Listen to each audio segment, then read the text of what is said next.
The Maasai Mara, a land of endless golden plains, the acacia trees that paint the horizon, and the fierce pride of a people bound by tradition. Among the red shukas and vibrant beadwork of the Maasai tribe, stories of courage, betrayal, and passion have been whispered for centuries. Yet, none are as heart-wrenching as that of Naisula and Lenana, a love that dared to defy the rules of the Maniata.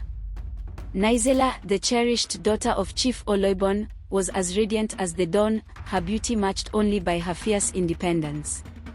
She lived under the shadow of duty but dreamed of freedom. Lenana, once a warrior of promise, had been banished for questioning authority, a punishment that led him to a life of exile and solitude.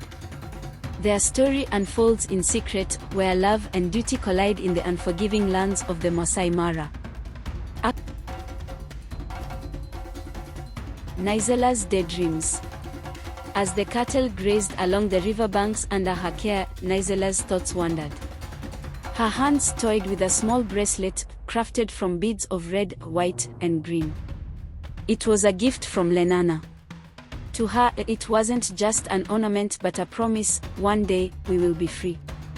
Her father, Chief Oloibon, had other plans. That morning, the elders had met to finalize her engagement to Ankai, the wealthiest herdsman in the region. The news reached Naisula, causing her heart to sink.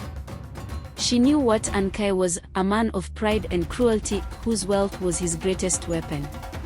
Yet, she also knew she had little choice. A reunion in the wild. Later that evening, Naisula slipped away from her family's compound, careful not to draw attention. Her steps led her to the secret grove near the ancient baobab tree. Lenana waited there, his tall frame silhouetted against the fading sunlight. "Lenana," she whispered, her voice heavy with both joy and sorrow. "They are making the arrangements." Lenana reached out, placing his hands on her shoulders. "You won't marry him," he said firmly. "I won't let it happen." Their love had blossomed in secrecy, two hearts defying a tradition that insisted loyalty to the tribe outweighed personal desires.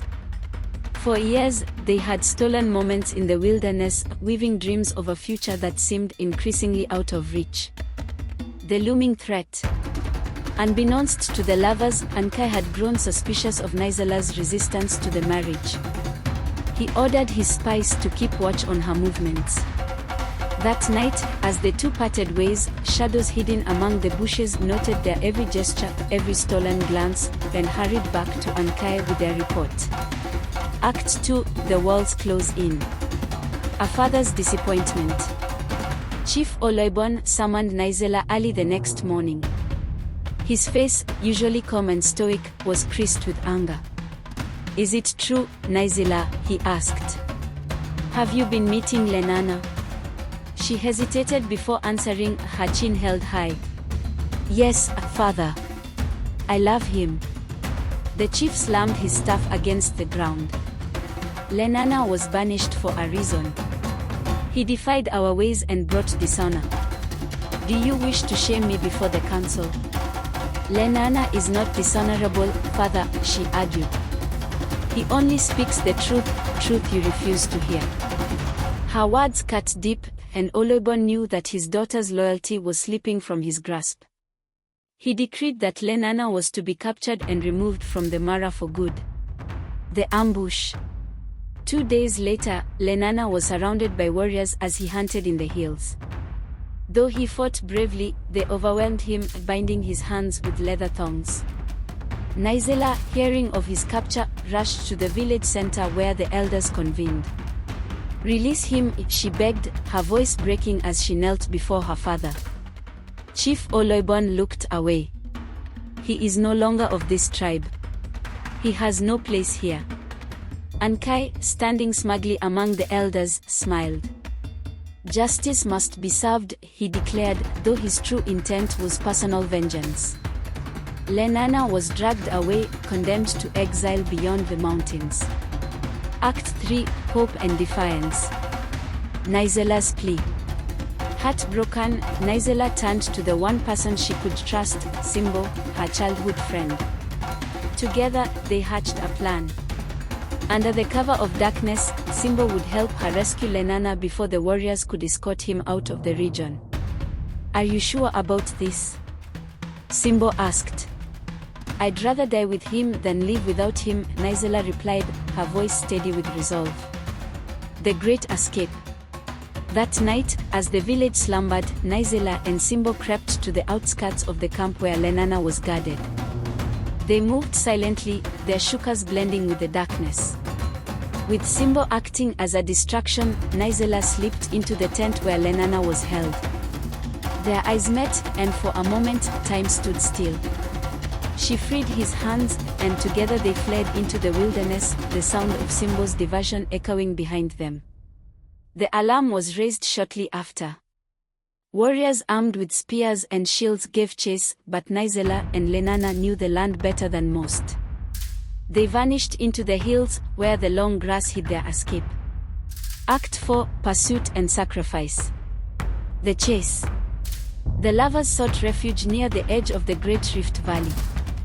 The breathtaking view of the plains stretched before them, but there was no time to marvel. Ankai and his men were close, their determination fueled by rage and humiliation. "Run, Naisula," Lenana urged, but she shook her head. "I won't leave you." They fortified their position among the rocks, armed with nothing but spears. When Ankai's men arrived, Lenana stepped forward.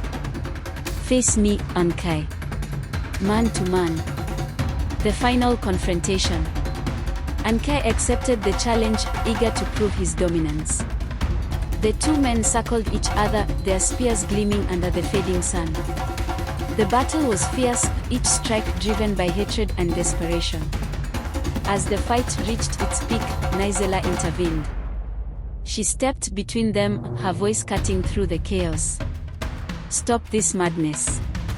If you want to punish someone, punish me. I am the one who defied you all." Her words caused a stir among the warriors. Even Chief Oloibon, who had followed the pursuit, arrived in time to witness her defiance. He realized that his daughter's love was no mere rebellion, it was a force stronger than any alliance or tradition. An agreement with a cost. Ankai, humiliated and furious, demanded Naisula's punishment. Chief Oloibon, moved by his daughter's courage, made a decision. "Naisula will be exiled," he declared. "She will live far from this land, free with Lenana, but she will no longer bear the name of our tribe." Naisula accepted the sentence without hesitation, her hand clasped tightly in Lenana's. They turned toward the horizon, the promise of freedom awaiting them, even as their hearts ached for the home they had left behind. Conclusion. In the golden light of the savannah, the silhouettes of Naisula and Lenana faded into the distance. Their love had broken chains but demanded a heavy price. The story of their sacrifice spread across the Maasai Mara, a reminder that love, though powerful, comes with both joy and sorrow.